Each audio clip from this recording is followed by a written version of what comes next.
Okay, so our subject for today is all about the introduction to criminology, which is our first meeting. So we will be having our discussion on what is the foundation and what is introduction to criminology about.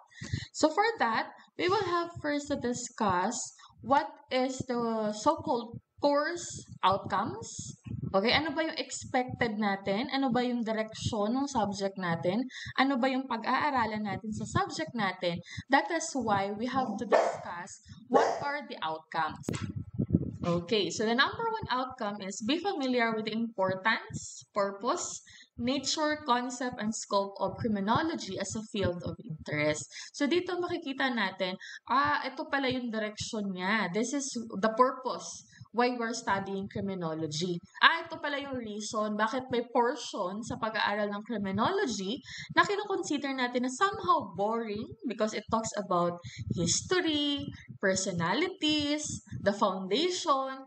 So that is the number one course outcome. Second is to define criminology, the word crime, the word criminal, the criminal law, the victim, victimology, and other important concepts in understanding criminology. So most likely, since this is a major subject, this is a professional subject, we will be talking about important definitions or terminologies which we will encounter for the entire degree. Okay, not just in the subject of Introduction to Criminology, but also in other program or courses that you will be having for the entire subject or for the entire course.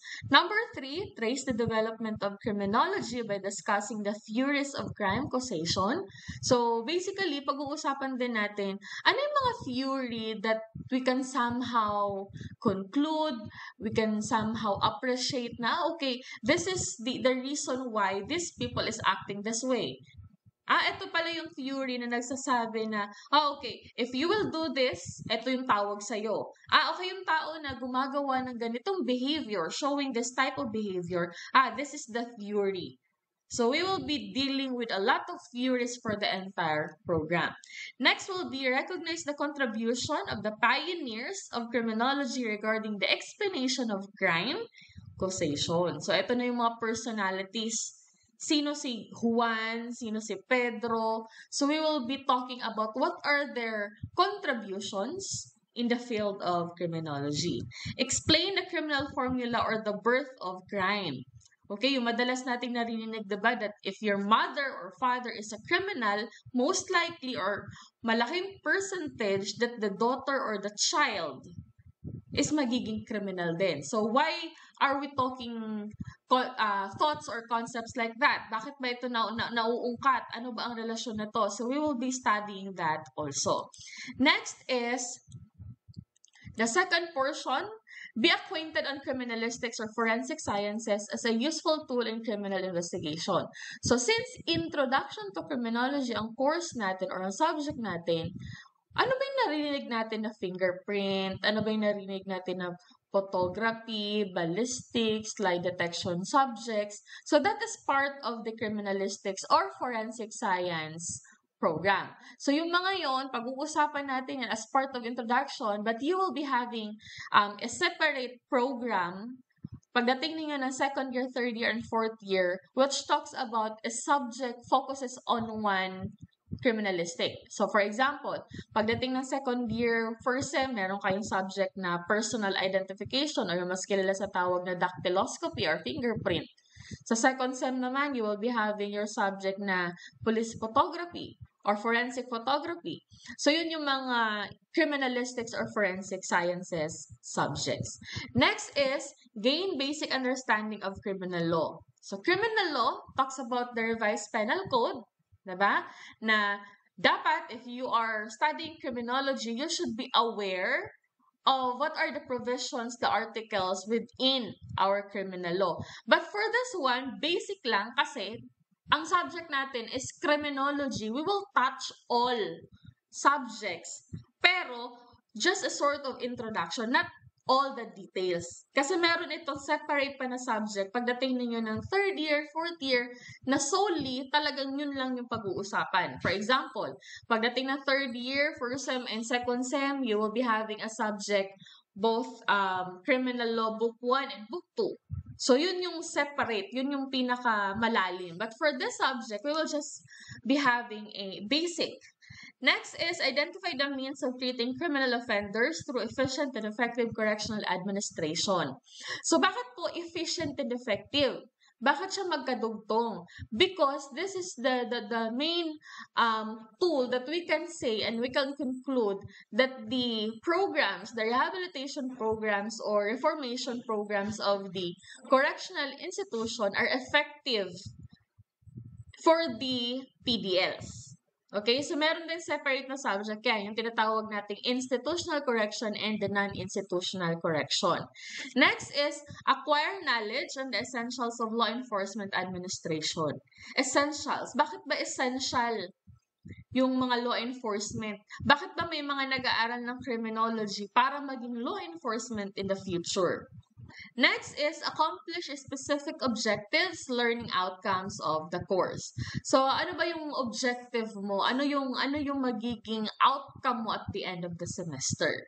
Okay? So, next is the outline. So, for these slides, we will be having 7 topics for this matter. Okay, we have the number 1, the nature and concepts, nature and classification of crime, theories of crime causation, crime topologies, introduction to study of criminal law, the study of criminals in criminal behavior. And the last one is the study of victims or yung tinatawag nating victimology. So this is the content of our subject for this particular file. So for that, we will start our discussion in the number 1 outline. So, the nature and concept of criminology. Nature, meaning, diba parang, if you are a law enforcer, sabihin natin, assuming na law enforcer na kayo, ano bang nature ng trabaho ng mga law enforcer?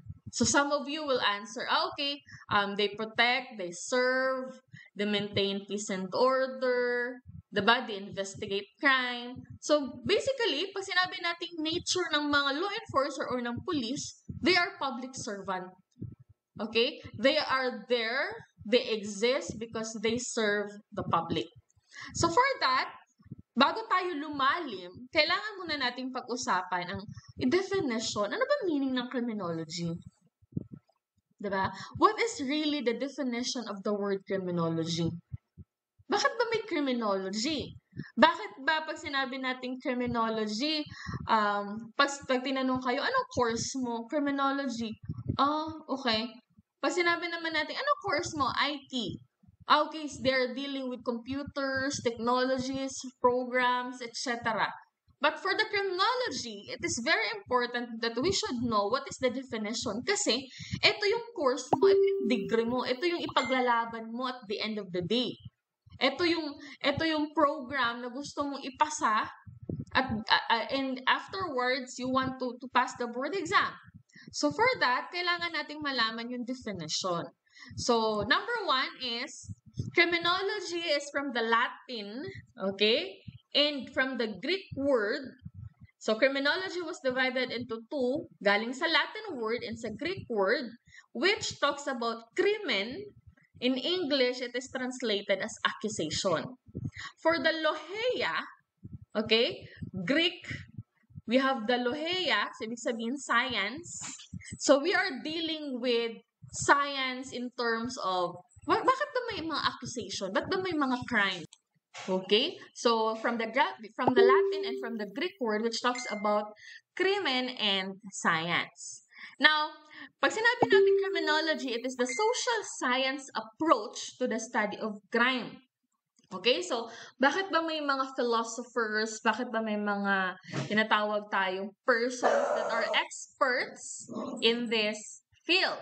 So, okay, so ito yung sinasabi natin social phenomenon. Ano ba ibig sabihin po nun? There are a lot of crimes that we can somehow tell, bakit ba may ganito? Kailan ba nag-start yung theft? Kailan ba nag-start yung robbery? Kailan ba nag-start yung fraud? Social phenomenon because it starts from the community. Bigla na lang na-develop. Okay? Because people are innovative.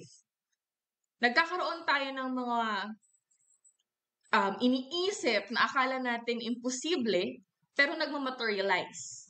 Okay? Meaning, crime happens, crime exists, crime starts in the community, in the society. So, basically, people are the victim, but people are also the reason why crime exists. So, criminological research areas include the incidents and forms of crime as well as its causes and consequences. They also include social and governmental regulations and reactions to crime. So, there are a lot of crimes exist. There are a lot of laws to violate those who are violators. And also, ano yung reaction ba ng community in general kapag may mga napapanood tayo na crime? Kapag meron tayong mga nababalitaan na these crimes happen, diba? Ano ba yung usual reaction ng mga tao? Diba? There are a lot of arguments na, okay, if this is a heinous crime, he or she should be punished with a capital punishment. Bihin natin na life imprisonment kasi wala pa naman tayong death penalty, diba? It was put into hold. So, hindi pa natin ma-apply yung death penalty. So, the capital punishment today, as we speak, is yung life imprisonment or habang buhay na pagkakakulong.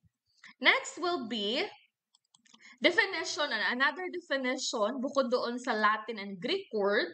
Criminology is an interdisciplinary field in the behavioral science. Drawing, especially on research, sociology, and psychology, as well as on writing in laws. So basically daw, pag sinabi natin criminology, it talks about the behavior of the criminal. Okay? It talks also about sociology and psychology, meaning the behavior of the people, the person. Okay? The human being, wherein that behavior violates the law. Next definition is, under the so-called legend Raphael Garfallo, okay, bakit ba siya kilala? He is an Italian law professor in the name of Raphael Garfallo, year 1885, wherein kilala siya because he was the first person who coined the word criminology. In Italian, it is translated as criminologia. Okay, so yun yung kanyang contribution or isa sa mga contribution niya. He was known for this because he is the person that coined the word criminology. Okay, siya yung bumuo nung salita. In Italian, it is translated or it has a translation of the word criminologia. Next is the French anthropologist in the name of Paul Topinard used it for the first time in French. So meaning, kung babalikan natin kanina yung unang slide, the word criminology derives from a Latin and the Greek word. Diba? Natatandaan niyo? From the Latin and the Greek word. But, for this, in year 1885, because of the existence of Raphael Garfallo, from Latin, from Greek, na-translate siya, nagkaroon siya ng sariling version in Italian term, which is criminologia. Okay? So, don't be confused. Kanina kasi yung Greek and Latin word natin, that is the original word. But because of Garfallo, he coined the word criminology into Italian, which is known as criminologia. Same with Paul Topinard. From Italian word, nagkaroon din siya ng kanyang version into French, which is the criminology or the criminology. But it has a different spelling. So, para hindi kayo magkaroon ng confusion or malito, we have the crimen, diba? Kanina yung sa unang version, the Greek and the Latin word. And in the Italian, we have the criminologia. But in French, we have the criminology. Para ma-emphasize lang natin yung spelling. Okay? But, aware naman tayo, because of the transition of the words, meron na tayong English na sinusunod. This is now the current spelling, the criminology. So, yung transition ng wordings natin from Latin, from Greek, from Italian, from French, in general, nowadays, we are now using this word criminology. Criminology is an advanced theoretical field of study. It can be defined as the study of crime. So take note, this is the most simplified definition of the word criminology. So if I will be asking you, okay, explain the definition of criminology. Criminology is the study of crime. Criminology is the study of the causes of crime. Criminology talks about the meaning of crime in terms of law and community reaction to crime. So if you will itemize or if you will enumerate the different definition, the bottom line is the same. Criminology is the study of crime, the causes of crime, and who are those what we call criminals. Because crime, we are aware that the word crime talks about the act, the behavior. Pero if we talk about criminal, it talks about solely dun sa mga tao na nag-commit ng crime. Because there is no such thing as criminal if he did not or if he or she did not commit the crime. So magka-package po yan. When we talk about crime, okay, he committed the crime, therefore he is called criminal. If he is called criminal, we assume that he committed a crime. So package yun. Next will be, according to Cirello M. Tradeo in his book, okay, so meaning he is an author, he defined criminology as a body of knowledge regarding delinquency. Ano yung delinquency? Most likely, if we talk about delinquency, ito yung bata or isang tao, okay, kasi wala namang word na juvenile. Pag sinabi natin delinquency, it talks about a person who is deviating the standards. Ibig sabihin, tumataliwas, lumilihis siya sa kung ano ang tama. For example, kung babalikan natin yung history, we have the 10 Commandments. Wala pa namang salitang criminal before. Now, if a certain person, or kung si Juan, lumabag siya sa 10 utos ng Diyos, therefore he or she is delinquent. Kasi lumilihis siya. Hindi nga sinusunod yung social standard. Hindi nga sinusunod yung guidelines. Yung 10 utos. Okay? So, therefore, we can call him as delinquent kasi wala pa naman tayong term before na crime and criminal. Another one, it may also refer to the study of crimes and criminals and the attempt of analyzing the scientifically their causes and control and the treatment of criminals. So, dito, mapag-uusapan natin yung crimes and criminals, diba? Magkadugtong siya because a person who committed a crime is called criminal, and the criminal used to commit the word crimes. Ano yung mga behaviors na yon?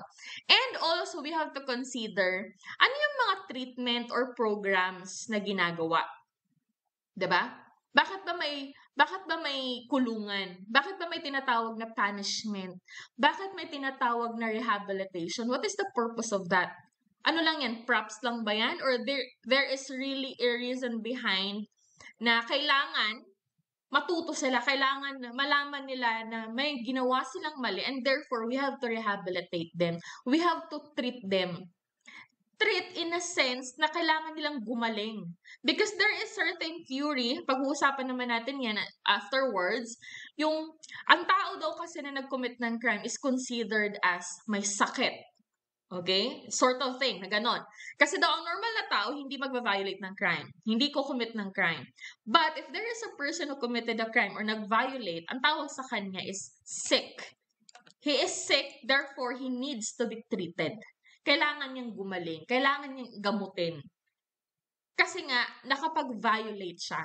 That is the reason. That is the logic. Okay?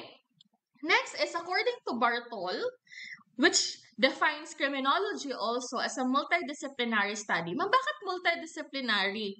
Because criminology is a social science which deals about psychology, psychiatry, social science. So, ang daming disciplinary studies involved. Not just solely criminology. Not just an applied science, but also it is a social science. It talks about the behavior, the mentality. So, meron siyang mga, kumbaga, it is a package of all sciences. Okay, for that matter. Like psychology, sociology, anthropology, biology, political science, neurology, and economics. So, for that, kailangan natin siyang mapag-isipang mabuti na, okay, bakit ba siya social phenomenon? Okay, so kung titingnan natin, criminology, magulo. Diba? Kasi ang daming sciences that is involved. Pero, there are a lot of people assumes na ang pag-aaral daw ng criminology, sobrang sisiw, sobrang dali lang. But, if you will go into details, there are a lot of sciences involved. Diba? Pag-uusapan natin yung anthropology, the biology, yung mga hereditary, the different traits, bakit ba sinasabing na mamana daw ang pagiging kriminal. That is why there is what we so-called interrelated or multidisciplinary sciences. Okay? So, another one, according to Sutherland and Cressy, criminology, this is their version of definition. Ang sabi ni Sutherland and Cressy, criminology is the study of crime as a social phenomenon or of criminals, the mental traits, the habits, and discipline. So, medyo mabigat din yung definition nila.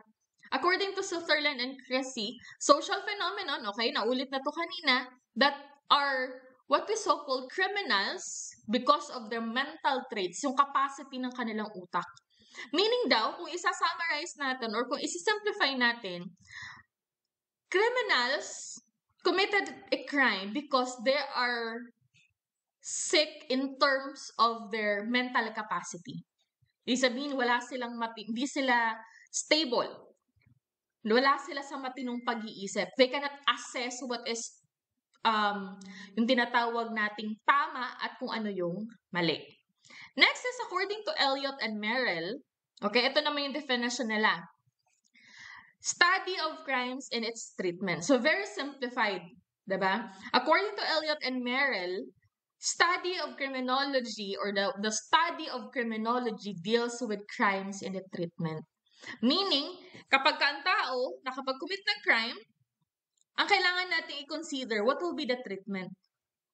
Diba? Kaya may mga nag-i-exist na punishment, may mga nag-i-exist na reformation programs, may mga nag-i-exist na rehabilitation programs para i-treatment or para pagalingin yung mga criminal or yung tinatawag nating offender.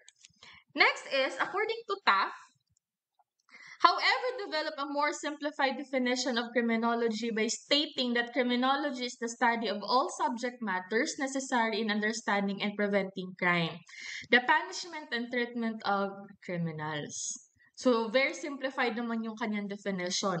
It talks about understanding, di ba? Kaya nga daw may mga sociologists, may mga tinatawag na criminologists, because they are the one who is conducting study on how can we help those criminal na intindihin sila. Diba? Ano yung mga applicable na punishment sa kanila? Ano yung mga treatment or programs na applicable sa kanila? So that is under the definition of Taft. But, again, to simplify everything, diba? Ang daming personalities na nabanggit natin.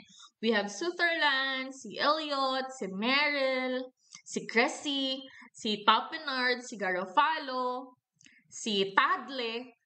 All of their definitions are significant. But if we will analyze all definitions that we discuss, criminology is rather a broad field, lawak, of study that encompasses the study of crimes and criminals.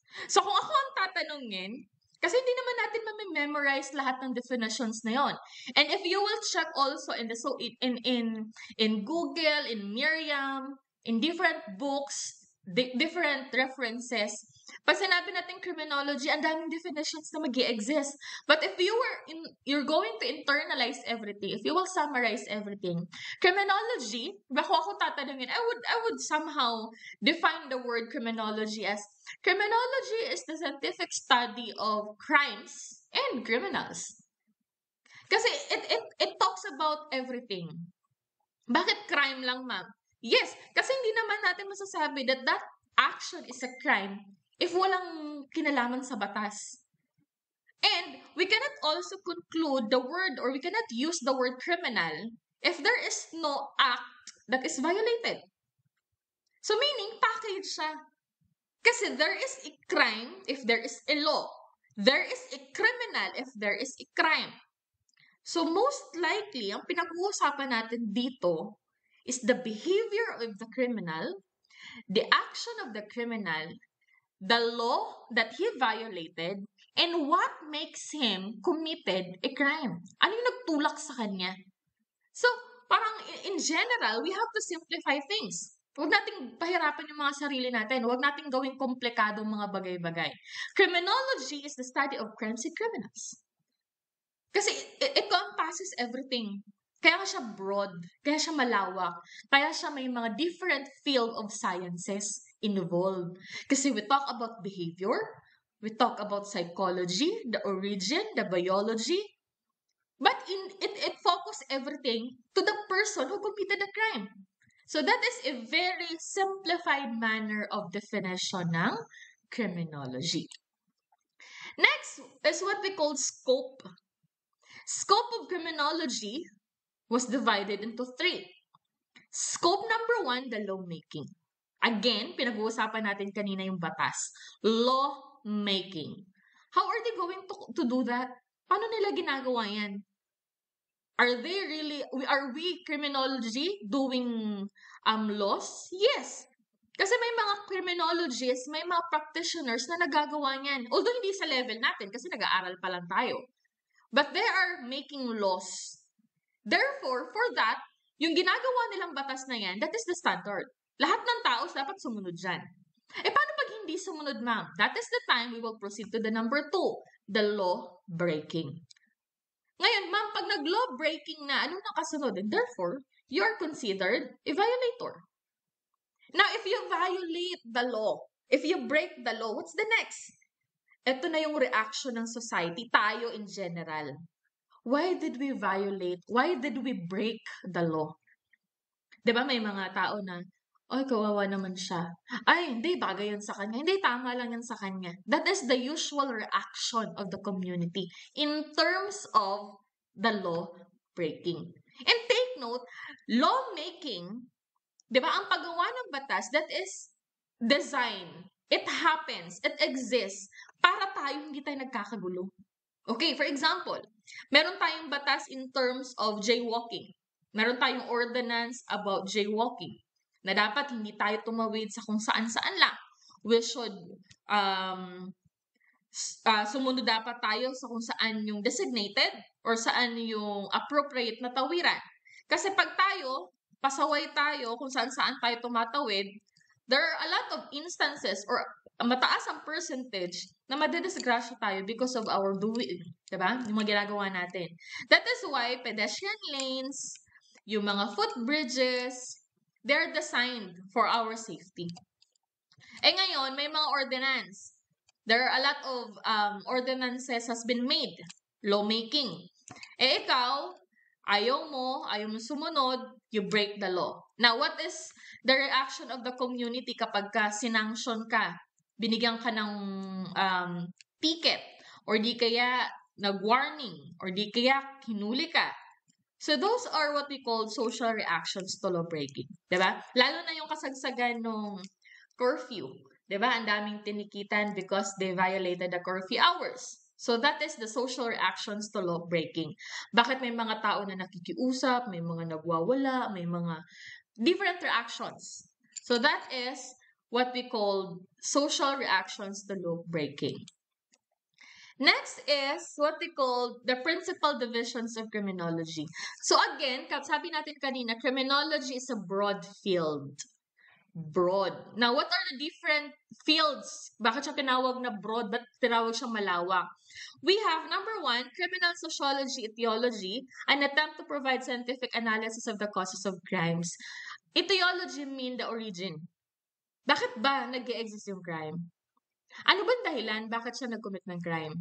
Ano ba yung pinaka-bottom line? Ano ba yung pinaka-reason? Ano ba yung pinaka-logic? Sabihin natin that because of our study, we found out na itong taong to, kaya siya nag-commit ng crime because out of love. He is a product of a neglected and abandoned child. He is a product of maltreatment. He is a product of abuse. So, yun yung pag-uusapan natin. Sama, para kasi tayong, we are criminology / psychiatry / psychology. Kasi pinag-uusapan natin behavior. Next will be Sociology of Law, the Criminal Law and Jurisprudence. It talks about the division of criminology, which attempt to offer a scientific analysis of the conditions under which penal or criminal laws. So don't be confused. Kapag narinig niyo po yung criminal law and jurisprudence, it talks about laws. It talks about provisions. Pinag-uusapan natin dito yung penal, the revised penal code. Meaning, we are talking about laws that we should aware of, that we should be aware of. Diba? Kasi tayo or kayo in the future, you are future law enforcers. So it is very, very, very important that you should know what is the basic laws. Kasi hindi naman pwedeng law enforcer ka, nasa traffic ka, nasa field ka, nanghuhuli ka, then you don't know what is the basic. Ano ba yung vinalulate niya? Ano ba ikakaso mo sa kanya? Ano isa-sanction mo sa kanya? For example, ang violation niya is driving without helmet. Pero dahil hindi mo alam yung basic, ang nilagay mo dun sa ticket niya is driving without vehicle. Diba? So, paano magiging appropriate yon? So, we should know what are the basic content of the revised penal code. Hindi man natin kailangan na, well, as much as we do, dapat alam natin. But then again, there's no such thing as perfect law enforcer. That is why, kahit sana yung mga basic, para hindi tayo tatanga-tanga. Diba? Hindi tayo mangmang pagdating natin sa kalsada. We should be aware of what are the basics. Okay? So that is part of the jurisprudence. Alam natin yung foundation ng revised penal code natin. Although, I do believe na pagdating ng second year, third year ninyo, you are more equipped. Kasi this is the first stage. Nasa level 1 pa tayo, wala pa tayo sa exciting part. Diba? Nasa foundation pa lang tayo, nasa introduction pa lang tayo. But sooner or later, if you will pass the subject for first year, you will move forward to second year, and then eventually, mas magiging malalim pa yung inyong pag-aaral in terms of laws and jurisprudence. Next, number 3, the penology. Penology is also known as correction. Penology talks about yung tinatawag nating rehas, kulungan. It deals with punishment and the treatment of criminals. Take note ha, the word penology connotes the word punishment and treatment. Diba? Kaya nga ang tao, kapag nag-commit ng crime, they are being punished. So, a sort of thing, na punish, pinarusahan, kasi they are deprived of their freedom. But, bukod doon, let's also consider na kaya sila kinulong because they have or they are needed to be treated. Para gumaling sila. Para maging okay sila eventually. Na paglabas ulit nila sa community, paglabas nila ng kulungan, sasama na ulit sila sa atin sa community. Hindi na sila babalik sa dating gawin. Hindi na ulit sila magva-violate ng crime. Hindi na nila uulitin. Kasi nga, nakuha na nila yung essence nung rehabilitation. Tinanggap ng sistema nila yung programs. Diba? And the treatment of youthful offender, the same with the juvenile delinquent.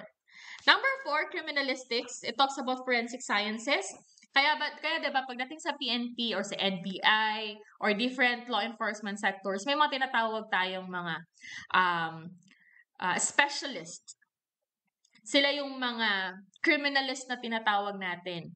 Na hindi criminal na the word is criminalist. Meaning, sila yung mga tao that are expert in the field of forensic science. Meaning, eto si Juan, criminologist siya, pero nung pumasok siya sa PNP, napunta siya sa crime lab, sabihin natin. Ang expertise niya pagdating sa crime lab is all about fingerprint, all about lie detection, all about ballistics. So, ang tawag sa kanya, criminologist / criminalist. Kasi yun yung expertise niya in terms of forensic sciences. Okay? So, magkaiba si criminologist because criminologist happens to be, you are a graduate of BS Criminology, you passed the board exam, that is where you are called criminologist. Kaya siya tinawag na criminalist because of the field of the work that he is expert of. Ma'am, ang criminologist ba pwede maging criminalist? Yes, provided that he is equipped with trainings. Diba? He is equipped of all the knowledge that he needed for the conduct of forensic sciences examination. Ma'am, yung criminalist po, pwede rin po bang maging criminologist? Pwede rin naman.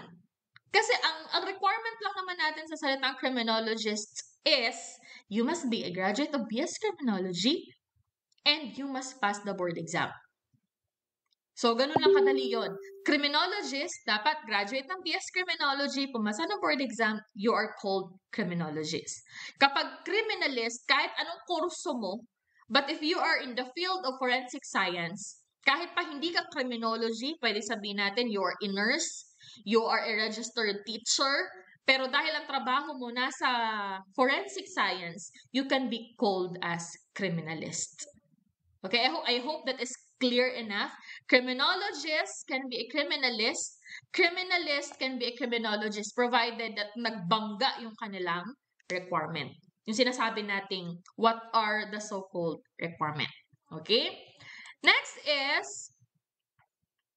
importance of studying criminology. Bakit ba importante? Bakit ba tayo naglalaan ng oras dito para mag-aral?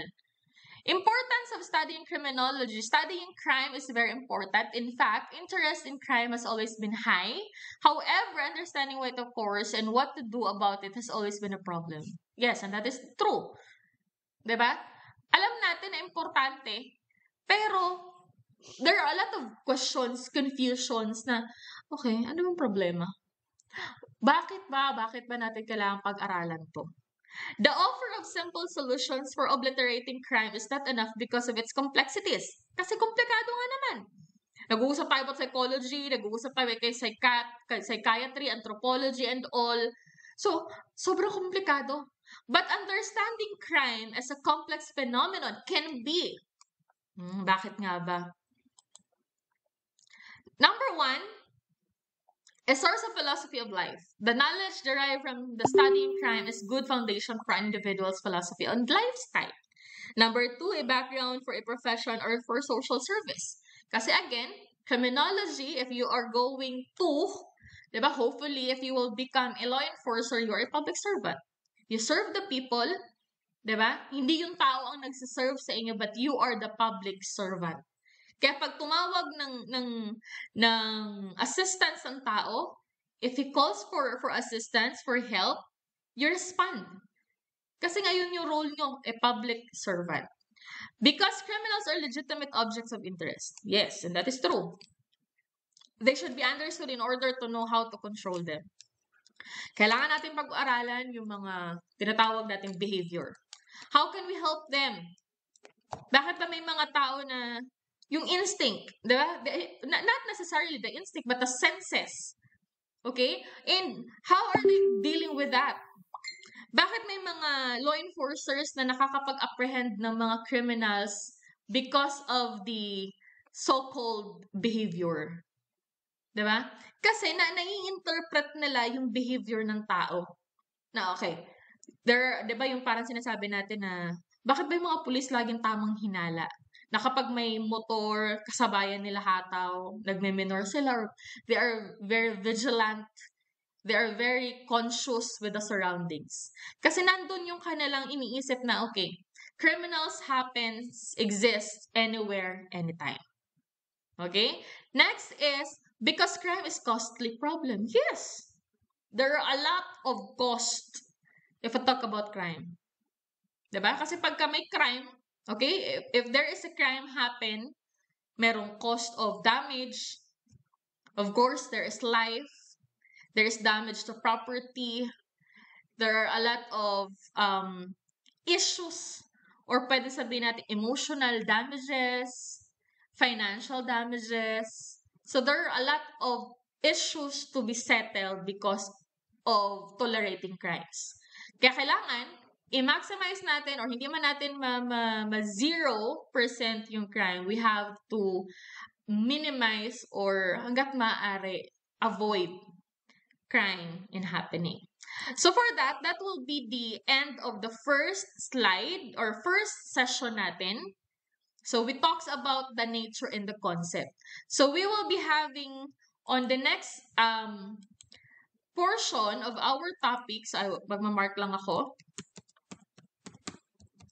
Okay. So this will be the end of our discussion. We have first slide to number 20 na slide. Please take note on this.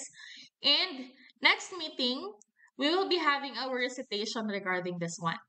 So this is the recorded session for our first meeting, and then after or later on, we will be having our Q&A.